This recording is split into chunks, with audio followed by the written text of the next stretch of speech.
Hello and welcome. I'm Ms. Ava Collopy, and today I'm going to teach you about the three ways we have of pronouncing ed after verbs in English.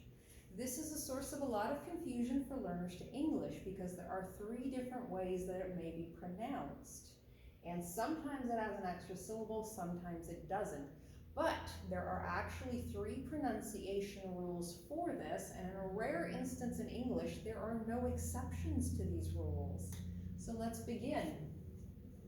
The first rule, which is also the most important rule, if the verb base ends in a D or a T sound, then the ED after the verb has an ending sound of id, and it has that extra syllable. This is the most important one to remember, because if you say a verb that ends in ed and it's supposed to have an extra syllable and you don't say it, or it's not supposed to have an extra syllable and you do say it as an extra syllable, this stands out a lot to native English speakers. So this is a sound rule, not a spelling rule. So decided has that id sound at the end, and the E is silent. So again, it's a pronunciation rule, it's not a spelling rule.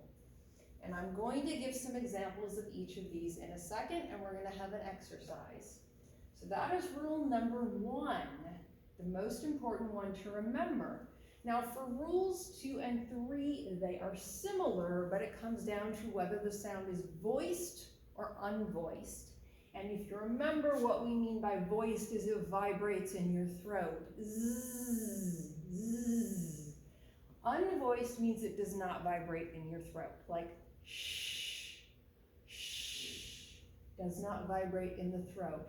So my way of remembering this, if it's a voice sound at the end of the verb, then the ed has a d sound, like the D in English. If it's an unvoiced sound, then it has a t sound like a T in English. My way for remembering that is that the voice sound is a harder sound and it goes with the D, which is a harder sound. Unvoiced is a softer sound, it goes with the T, which is a softer sound. So hard with hard, soft with soft. Only with this, with the D or T sound ending, not the spelling, but the sound, do we have that extra syllable. So let me give some examples. We have wanted, ended, decided, intended, started, haunted.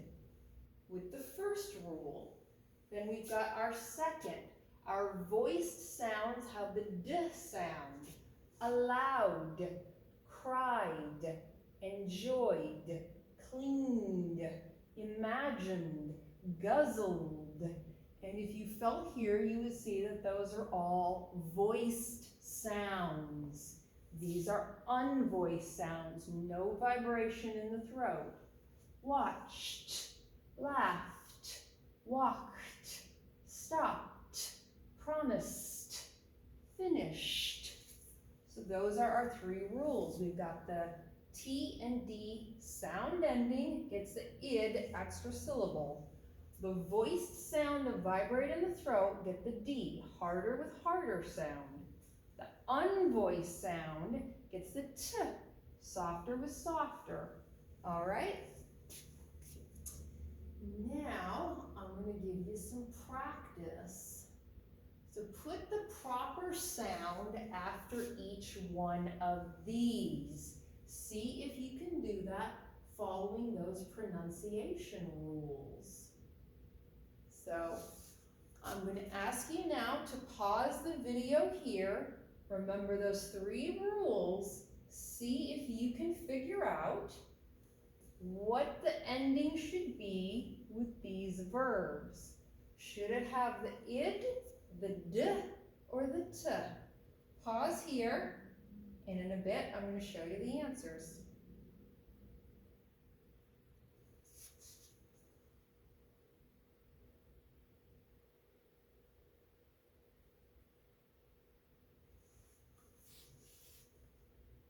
Okay, here are our answers. Go ahead and check them against yours. And if you made any mistakes, don't worry about it. Mistakes are how we learn. It's okay. I'm sure you got some of them right, and that means that you've done some practice today, so your English is already improved. If you made any errors, go ahead and take the sheet of paper or whatever you wrote your answers on and put it away from you. Go back to the start of the video, re-watch the rules, and try the exercise again. And you get even more right the second time. That's all it comes down to. Practice makes perfect, as we say in English. So thank you very much for watching, and I hope this has helped you. You have a very good day.